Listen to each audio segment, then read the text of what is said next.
Let's set ourselves up and talk about conducting a mid-year review. And I always say if creating a strategic plan and a financial budget is the most important business function of the year, then the second most important thing you can do is a mid-year review in order to succeed in your business. And really, there's three reasons that we need to do a mid-year review. Number one is no matter where you are in the progress you've made towards achieving your goal for this year, there's time to get to the finish line. I don't care where you are. If you're 20% done, I've watched amazing things happen when we stop at the middle of the year, evaluate where we are, change course, and move forward. So the first thing is no matter where you are, this process can help you get to wherever it is you want to go to achieve your goal. Second, probably the most costly mistake in business is making the same mistakes over and over again, right? Is implementing strategies that either don't work or even worse than don't work, they aren't effective. And because if it works a little bit, sometimes we'll stick with it. And so the mid-year review is a time when we can, and I'm going to give you an audit process to go through. The mid-year review is a period of time when we can check that. And third, the mid-year review also leverages our successes. It has us have a look at what's worked. And it's interesting because one of the most important parts of that, of course, we can start to do more work, but one of the most important parts of that is it helps us build a bit of confidence. We spend a lot of time looking at what needs to be fixed, and often we don't spend enough time talking about what is successful. And so the mid-year review does that as well. So let's dive in. Let's get started on looking at the mid-year review, and let's do this. Let's look at and there's all of the process there. We've got the overview. So I'm going to give you an overview of the document, and that's really important to have a look at the document and understand, hey, this is what I'm up to, right? And then secondly, we've got to figure out where we're at. And so what we do there is we review the goals, we review our strategically where we are, we review our systems, and then I want to review with you as well a common breakdown. So where are the common breakdowns? So I'm going to give you a process overview. We're going to review what we use for goals, and we're going to look at the system, if you will, of how we recruit, and then we'll talk about common breakdowns, and then we'll have a discussion on everything we've talked about. And so this is the tool that Charla emailed everybody today that I want you to have a copy of. It's the mid-year review. And our mid-year review tool has really been developed with decades of experience, right? And I want to go over it so you get a sense of what it is we're going to do today. And in the top right corner of your tool, you'll see that we've got a place to talk about how we've done. How many newly licensed agents have we recruited? How many have we recruited from other brokers? Really important. If you're involved in attrition, and even if you're not, I want you to put in the attrition so we know what the net growth or loss is in your business unit for whatever business unit you're involved in for the year, right? The next thing what we're going to do is we're going to document personal successes. And I mentioned that before, personal and professional successes. I mentioned earlier that one of the reasons that's important is it's a real confidence builder. And I can tell you this, even the most successful brokers, when I sit down with them and I ask them to outline successes, they struggle with it. And so I want you to get present to, hey, what's worked for you? Then we've got our biggest obstacles to overcome and our three areas to improve, sorry. And then lastly, we've got new strategies, specific and measurable strategies. And we want to have a look at what we want to do, and we're going to look at also which competency they're in. So let me do this. Let's go to that's the overview. So that's the form in itself. That's the tool in itself. That's everything that we're going to start collecting. So let's look at some tools in terms of what tools do we have to look back and discover how we've done. Of course, we've got the ICBC 12-month recruiting goal. Now, if you haven't filled this in, you need to make sure you have one of these. We try to do this with everybody in coaching. If somehow you got through the cracks, make sure you talk to your coach and say, hey, we need to get this done so that we have a 12-month goal, not only for newly licensed agents, but experienced agents so that it's split up, right? And so that's really important. And you can see the bottom half of that form, that tool is what you want to be looking at, what your goal was when you started the year. And so in the top right corner of the mid-year review, we had what has happened so far, that obviously we're going to reconcile against our goals. Hey, we set out to do this. What we've actually done is in the top right-hand corner of the mid-year review. So it gives us a really clear picture of where we're at. And so that's the goals. Let's talk about strategy for a minute. There's really two tools that I want to turn your attention to do really an audit, if you will, of your recruiting strategy for the year. One is the recruiting system health check. And we presented this on Recruiting Club before. I'm not going to go in depth, but I want to just review the 10 points, because as I review the 10 points, what I want you to do is think not only about what you've implemented, but I want you to think about how effectively rather that you've implemented. Because as I said earlier, sometimes the worst scenario is we implement something, but it's not really, it's working, but it's not, if that makes sense. It's not effective. And that's often one of the places that we can improve. And so I want you to do an audit. I use the word audit because I want you to think about this in kind of have a kind of what I would call a sober look at it, or a harsh look at it in terms of what success looks like, right? So hopefully, number one is you've got your 12-month recruiting target set out, right? You've got that goal looked after. Secondly, you've got a list of your experienced productive agents in your area, your ICBC dream team. Three is you've identified your top 5 differentiators. This is an area, and you'll see this in most common breakdowns, that people struggle. This is an area where people do not have this kind of nailed. They have it, but not nailed. I've written and video testimonials to back up my brokerage's top 5 differentiators, that social proof. I have a written agenda for my recruiting meetings, and have questions to help prospective agents identify challenges they're having in their career. That's really the gap, right? That's what Steve was talking about, identifying pain points. Another area, number 6, where I find people really don't have prowess. I have written business case that illustrates the value the prospect will receive in joining my brokerage.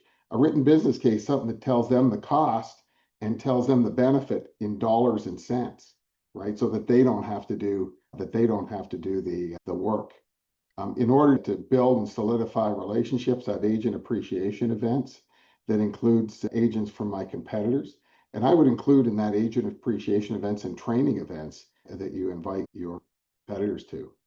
We have a pipeline of prospects that we've met, and a dashboard that records activities. I can see a lot of the people on Recruiting Club today are using our dashboard. It's a very powerful tool.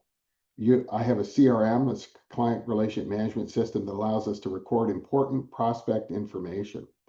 Really important, because you don't want to be having conversations with people all the time that start at, hey, can I sell you something? You want to be able to say, hey, Gary, how's things in Scottsdale? And how's your golf game? And all of the things that the knowledge that I have about Gary. And number 10 is I have an email drip campaign that touches my prospects 26 times a year and adds value. It's not 26 emails that say, hey, join me today. So Charlotte's going to drop a link to that tool, if you will, in the chat. And that link that Charlotte's going to drop in there for you is a live recruiting health check. If you fill it out, you'll get a score, you'll get a list of recommendations. So it's a very powerful tool to be able to use to evaluate where your recruiting system's at and any of the weaknesses you might have. I got a question. Go ahead, Larry. What's your view on the email of some of it, none of it, all of it, a little bit would be more direct about what your brokerage, like there's things I do that I could send a value tips, this, that, but what would be further to this is what makes me like a differentiator without being overly salesy? What would be a good place to be more direct, but not too salesy? That's a great question, Larry. I'm going to defer that to the end to our discussion, if that's okay. And we'll answer that one first. Defer away. It's an excellent question. Recruiting system, there's 10 steps. And really, if you look at our recruiting system, it's the 10 steps are really 10 strategies. And so I'm just going to again read them out, and just so you can get present to what they are. And as you do your mid-year review, you can judge where you're at with that stuff. And a lot of it mirrors the recruiting system health check. There's a few things that are different though, right? Number three, third strategy is to make sure you complete the ICBC JRO wizard, right? And that's going to tell you how much time is required in order to achieve your goal. You'll see in one of the most common breakdowns, people don't allocate that time in their calendar, which is the fourth strategy, is calls and meetings are in our calendar a quarter ahead. And that's the time for that, the time blocks, right? A couple of the other things that aren't on the health check is inputting the differentiators in the ICBC agent business case wizard. If you have your own business case, by all means use it. I can tell you, Larry and I don't think I've ever seen, I haven't seen a tool that is as powerful as ours. If you have one, great, use it. If you don't, use ours. Do not attempt a recruiting presentation without an agent business case. I thought I was clever and I had one till you came up with one, and never again. Thank you for that, Larry. And it's true, right? It's just because I said at the outset, this is decades of experience. And number seven is not in the health check to create a typical agent business case for practice. And then number 10 talks about having a recruiting dashboard in CRM. Do you have one? But it doesn't talk about recording weekly results. So those 10 steps you'll have again to be able to perform an audit on your own system. And then let's do this. Let's review the most common breakdowns, and then we can have a discussion about it. I've got them broken into two groups. Larry was just talking about some emails. We'll get to that. We call that the get to know you part of your get to know you plan. What we find the most common breakdown is it's a shotgun approach at best. Of course, we have a tool called the get to know you plan. If you haven't grabbed a hold of it and filled it out, my recommendation is you do that. Second most common breakdown is no dashboard in use. We don't have a dashboard. Third breakdown is the CRM is too complex. It's not used or doesn't give relevant data easily. Relevant data in terms of how many contacts I've made, how many people, how many no-shows I have, those kinds of things. Website and other digital collateral is not utilized. We have an incomplete or stale list. Remember I was talking about efficiency and effectiveness. Oftentimes we'll find people who are inexperienced, who are new, they have an incomplete list. It's not big enough. And people who are experienced have a stale list. They have old names on there. They've called 10 times and we know the answer is no. And so if you have an incomplete or stale list, you want to make sure that you supercharge that. There's nothing like a new list. And there's a bunch of experienced people here at this meeting that would tell you that. Nothing like a new list to supercharge you. And the last most common breakdown, no, sorry, I've got one more group. The sixth most common breakdown is the required time to recruit is not time blocked in your calendar. I have a saying, which is if it's not in your calendar, it doesn't exist. And then we've got 7 and 8, the last couple, is that we're unable to effectively articulate differentiators. This one is huge. If you think you are, ask somebody in your office or talk to one of your colleagues about your differentiators and ask them, hey, would you buy? Another great test for this is if at the end of talking about your differentiators, your prospect is still talking about price, they're not getting your differentiators. They're not getting the value. So use that as a test. At the end of my differentiators, if Larry's my prospect and he says, oh, that's all great, Wayne, but what's your commission split? I know my differentiators, the value didn't land. And finally, no proof of social and no social proof of success. And social proof just means that I've got examples of people who have implemented my differentiator, right? I can say, hey, Steve implemented this differentiator and here was his outcome. And in fact, here's a video of Steve talking about it, or here's a written testimonial of Steve talking about it. And so I really quickly went through this, but my goal wasn't to dive into any one strategy.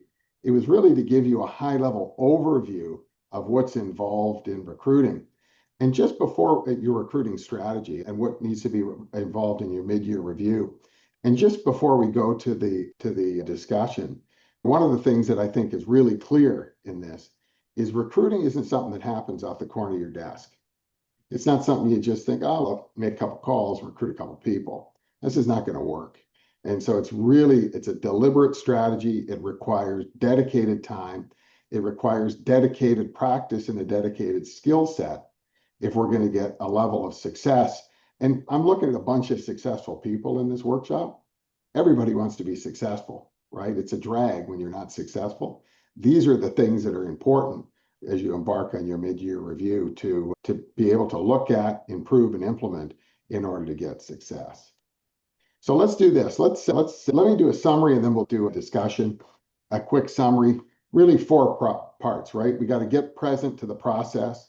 We've got to review where we're at, right? And a couple of the tools that will allow us to review goal process is the health check and cross-checking our 10 steps. So complete the health check, cross-check the 10 steps just to see that you're not missing anything or that things aren't as effective as they ought to be.